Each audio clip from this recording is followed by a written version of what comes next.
Blizzards happen from cold wind and warm and wet air. Blizzards happen. Where do blizzards happen?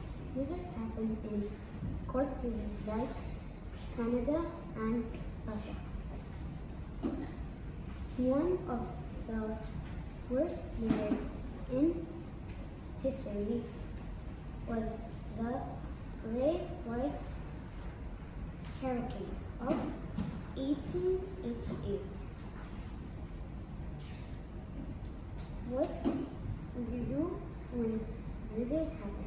Stay inside. What would you need?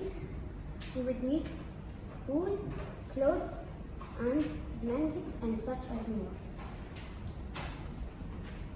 Thank you very much, Fatima. Good work. And is there any constructive criticism for Fatima? Who made? I don't think that she's like describing about the country that's Russia. Oh, yeah.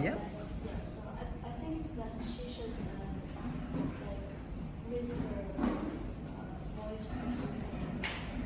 Okay. And have you been to Russia there, Fatima? Is it hot or cold? Cold, yeah, we can. Ah, so it was quite. Did you have a lot of snow? Yeah, and summer it's really cold. Was there any blizzards happening when you were there? So much summer.